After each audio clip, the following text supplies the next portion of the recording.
సంవత్సరాల తరబడి ఎన్ని మందులు వాడినా మీ మోకాల నొప్పులు తగ్గట్లేదా? ప్రాణ పెయిన్ క్లినిక్ లో అత్యాధునిక చికిత్స.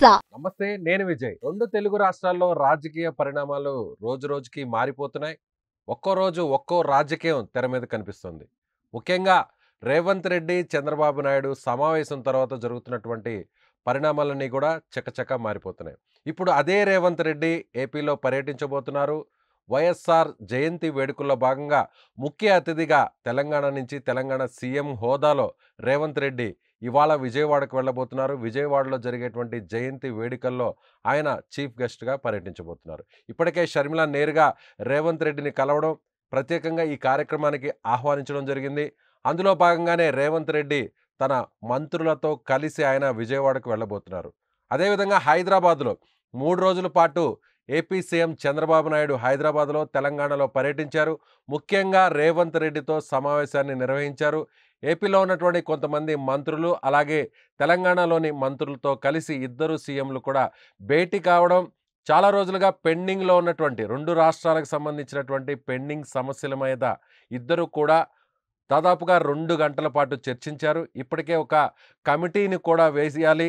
ఆ కమిటీ ద్వారా అధికారులతో కమిటీని ఏర్పాటు చేయడం, ఆ కమిటీ ద్వారా సమస్యలను పరిష్కరించాలంటూ కూడా కొన్ని నిర్ణయాలు కూడా తీసుకున్నారు. ముఖ్యంగా రేవంత్ రెడ్డి రాజకీయ ప్రస్థానం అంతా కూడా తెలుగుదేశం పార్టీ నుంచి ప్రారంభమైనటువంటి విషయం తెలిసిందే.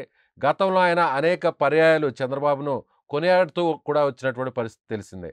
అయితే రేవంత్ రెడ్డికి చంద్రబాబుకి మధ్య సన్నిహిత సంబంధాలు ఉండడం, ఇద్దరూ కూడా అటు తెలంగాణలో సీఎంగా రేవంత్ రెడ్డి ఉండడం, ఇటు ఏపీలో కూడా సీఎంగా చంద్రబాబు ఉండడం, ఈ ఇద్దరు భేటీ తర్వాత మరుసటి రోజునే రేవంత్ రెడ్డి ఇప్పుడు ఏపీ పర్యటనకు వెళ్తుండడంతో ఇప్పుడు ఏం జరుగుతుంది అనేటువంటి ఒక చర్చ నడుస్తుంది. ఈ ఇద్దరి టార్గెట్ తమ ప్రత్యర్థులు అయినటువంటి కేసీఆర్, జగన్ టార్గెట్గానే ఇద్దరు కూడా వడివడిగా అడుగులు వేస్తున్నారంటూ కూడా ఏపీ రాజకీయాలు ఇప్పుడు హాట్గా డిస్కషన్ నడుస్తుంది. ముఖ్యంగా రేవంత్ రెడ్డి ఏపీ పర్యటన వెనక ఖచ్చితంగా జగన్మోహన్ రెడ్డి టార్గెట్ అని ప్రధానంగా రాజకీయ విశ్లేషకులు భావిస్తున్నారు. ముఖ్యంగా వైఎస్ఆర్ కాంగ్రెస్ పార్టీకి సంబంధించి కూడా ముఖ్యంగా వైఎస్ఆర్ ఫోటోని ఇప్పటి వరకు వాడుకుంటూ వైఎస్ఆర్కి సంబంధించినటువంటి ఓటు బ్యాంకు ద్వారానే వైసీపీ అధికారంలోకి వచ్చింది. ముఖ్యంగా వైఎస్ఆర్ కాంగ్రెస్ పార్టీలో వైఎస్ పేరును, అదేవిధంగా వైఎస్ ఫోటోను తొలగిస్తూ వస్తున్నటువంటి నేపథ్యంలో వైఎస్ఆర్ పథకాలకు ఉన్నటువంటి పేర్లను తొలగిస్తూ కూడా జగన్మోహన్ రెడ్డి తన పేరును పెట్టుకుంటూ వచ్చారు. అయితే ఇప్పుడు క్రమేపీ ముఖ్యంగా వైఎస్ఆర్సీటీపీని కాంగ్రెస్ పార్టీలో విలీనం చేసిన తర్వాత షర్మిల కాంగ్రెస్ పార్టీ చీఫ్గా ఏపీలో మారడం జరిగింది. గత ఎన్నికల్లో జగన్మోహన్ రెడ్డికి వ్యతిరేకంగా ఆమె ప్రచారం నిర్వహించారు.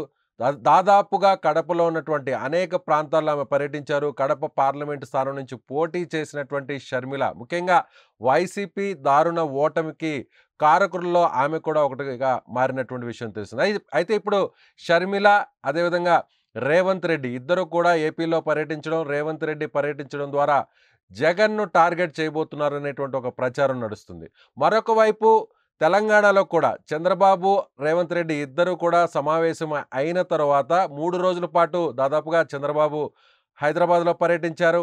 ముందుగా నేరుగా ఢిల్లీ పర్యటనను ముగించుకొని హైదరాబాద్కు వచ్చినటువంటి చంద్రబాబుకు, సీఎం హోదాలో హైదరాబాద్కు వచ్చినటువంటి చంద్రబాబుకు తెలుగుదేశం పార్టీ శ్రేణులు ఘన స్వాగతం పలికారు. దాదాపుగా గత ఎన్నికల్లో ఎక్కడా కూడా ఒక్కచోట కూడా పోటీ చేయనటువంటి తెలుగుదేశం పార్టీ ఒక్కసారిగా ఏపీ సీఎంగా చంద్రబాబు ప్రమాణ స్వీకారం చేసిన తర్వాత ఆ పార్టీలో నూతన ఉత్సాహం వచ్చేసింది. ముఖ్యంగా అంటే ఇప్పటి వరకు కూడా తెలుగుదేశం పార్టీకి సంబంధించినటువంటి క్యాడరే బీఆర్ఎస్ పార్టీకి సంబంధించినటువంటి క్యాడర్గా మారింది. అదేవిధంగా గతంలో తెలుగుదేశం పార్టీకి సంబంధించినటువంటి నాయకులే, సీనియర్ నాయకులందరూ కూడా అప్పట్లో ఉన్నటువంటి టీఆర్ఎస్ పార్టీకి వలస వెళ్ళారు.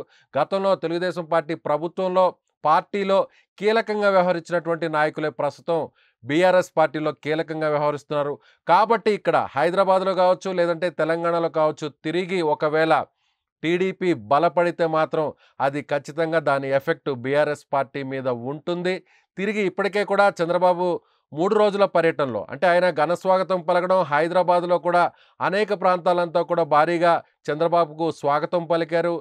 చాలా ప్రాంతాలంతా కూడా పసుపు మయంతో, పసుపు జెండాలతో మారిపోయినటువంటి విషయం తెలిసింది. అయితే ఇప్పుడు బీఆర్ఎస్ పార్టీకి సంబంధించినటువంటి ఇద్దరు ఎమ్మెల్యేలు కూడా హైదరాబాద్ పర్యటనలో ఉన్నటువంటి చంద్రబాబును ప్రత్యేకంగా సమావేశం అవడం, చంద్రబాబును కలవడం వెనక ఏం జరుగుతుంది అనేటువంటి ఒక చర్చ పెద్ద ఎత్తున అటు తెలంగాణలోను, ఏపీలోను కూడా నడుస్తుంది. సో, బీఆర్ఎస్ పార్టీకి సంబంధించినటువంటి కొంతమంది ఎమ్మెల్యేలు ఇప్పటికే చంద్రబాబుతో టచ్‌లో ఉన్నారు.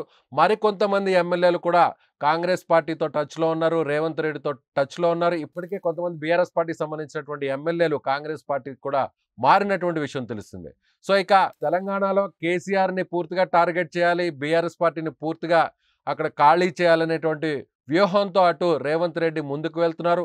మరొక వైపు కూడా ఏపీలో కూడా జగన్మోహన్ రెడ్డి పూర్తిగా టార్గెట్ చేస్తూ వైసీపీని టార్గెట్ చేస్తూ ప్రధానంగా వైసీపీకి ప్రధాన బలంగా ఉన్నటువంటి వైఎస్ఆర్ ఓటు బ్యాంకు మీద ఇప్పుడు కాంగ్రెస్ పార్టీ గురిపెట్టినట్టుగా తెలుస్తుంది. అందులో భాగంగానే రేవంత్ రెడ్డి ఇమేజ్ను, రేవంత్ రెడ్డి చరిష్మాను వాడుకునే విధంగా ఇప్పుడు ఏపీలో పర్యటన కొనసాగుతున్నటువంటి పరిస్థితిగా చెప్పవచ్చు. సో, ఇద్దరు కూడా అటు ఏపీ సీఎం చంద్రబాబు, మరొక వైపు తెలంగాణ సీఎంగా ఉన్నటువంటి రేవంత్ రెడ్డి, ఈ ఇద్దరు భేటీ కావడం, భేటీ అయిన తర్వాత వెంటనే రాజకీయ పరిణామాలు చకచకా మారిపోవడం. మరొక వైపు వైఎస్ఆర్ జయంతి వేడుకల్లో కూడా ముఖ్యంగా ఎడముఖం పెడముఖంలా అన్నా చెల్లెలు ఇద్దరు కూడా అటు జగన్మోహన్ రెడ్డి కావచ్చు, సోదరి షర్మిల ఇద్దరు కూడా వేరువేరుగా నివాళులు అర్పించడం.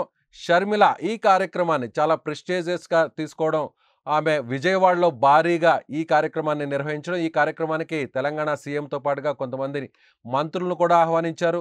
మరొక వైపు ఎప్పుడూ లేని విధంగా అంటే వైఎస్ఆర్ చనిపోయిన తర్వాత, మరణించిన తర్వాత సాక్షాత్తు సోనియా గాంధీ నేరుగా ఒక లెటర్ రాయడం, దాదాపు వైఎస్ఆర్ కాంగ్రెస్ పార్టీ ఆవిర్భావం తర్వాత ఇప్పటివరకు కూడా సోనియా గాంధీ వైఎస్ను పొగుడుతూ ఇప్పటివరకు కూడా ఎక్కడ పెద్దగా మాట్లాడినటువంటి సందర్భం లేదు. మరొక వైపు రాహుల్ గాంధీ కూడా ఒక వీడియోని రిలీజ్ చేశారు.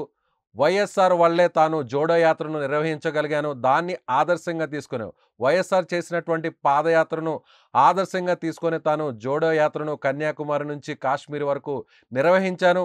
ముఖ్యంగా వైఎస్ఆర్ లెగసీని, రాజశేఖర్ రెడ్డి లెగసీని ఆయన కుమార్తె షర్మిల కొనసాగించబోతున్నారు. తిరిగి కాంగ్రెస్ పార్టీకి పూర్వ వైభవం షర్మిల ద్వారానే ఏపీలో రాబోతుందంటూ కూడా కొనియాడినటువంటి పరిస్థితి. సో, మొత్తంగా చూసినట్లయితే అటు చంద్రబాబు, అదేవిధంగా రేవంత్ రెడ్డి ఇద్దరి రాజకీయ అడుగులు తమ ప్రత్యర్థులైనటువంటి కేసీఆర్, జగన్ల టార్గెట్గానే ప్రస్తుతం నడుస్తున్నట్టుగా చెప్పవచ్చు. సో, రాబోయేటువంటి రోజుల్లో ఈ ఇద్దరు ఏ విధంగా వ్యవహరించబోతున్నారు, తమ ఉమ్మడి ప్రధాన ప్రత్యర్థులుగా చెప్పుకునేటువంటి ఇద్దరు నాయకులను టార్గెట్గానే వ్యవహరించబోతున్నట్టుగా చెప్పవచ్చు. గతంలో చూడొచ్చు మనం తెలంగాణ సీఎంగా కేసీఆర్ ప్రమాణ స్వీకారం చేసిన తర్వాత అక్కడ చంద్రబాబు కూడా సీఎంగా 2014లో ఏపీలో ఆయన కూడా ప్రమాణ స్వీకారం చేశారు. అయితే అప్పట్లో ఓటుకు నోటు కేసులో అటు రేవంత్ రెడ్డి అప్పటికే ఆయన టీడీపీలో ఉన్నటువంటి పరిస్థితి. సో, అటు రేవంత్ రెడ్డిని అలాగే చంద్రబాబును ఇరకాటంలో పెట్టడానికి, రాజకీయంగా ఇబ్బంది పెట్టడానికి గతంలో ఏసీబీ ద్వారా తెలంగాణ ప్రభుత్వం అప్పటి ముఖ్యమంత్రి కేసీఆర్ చాలా తీవ్రంగా ఆయన ప్రయత్నించినట్టుగా మనం చెప్పవచ్చు. ఈ కేసుకు సంబంధించి కూడా అనేక ఇబ్బందులు పడ్డారు రేవంత్ రెడ్డి. ఇప్పటికీ కూడా ఆ కేసు సుప్రీంకోర్టులో నడుస్తున్నటువంటి పరిస్థితి. సో, ఈ నేపథ్యంలో ఇద్దరు నాయకుల ప్రధాన టార్గెట్ అటు కేసీఆర్, మరొక వైపు జగన్గా మనం చెప్పవచ్చు. సో, ఇవాళ జరిగేటువంటి వైఎస్ఆర్ జయంతి వేడుకల్లో ఎలాంటి పరిణామాలు చోటు చేసుకుంటాయో కూడా వేచి చూడాల్సినటువంటి పరిస్థితి. సుమన్ టీవీలో మీ పర్సనల్ అండ్ బిజినెస్ ప్రమోషన్స్ కోసం కింది నెంబర్కి కాంటాక్ట్ చేయండి.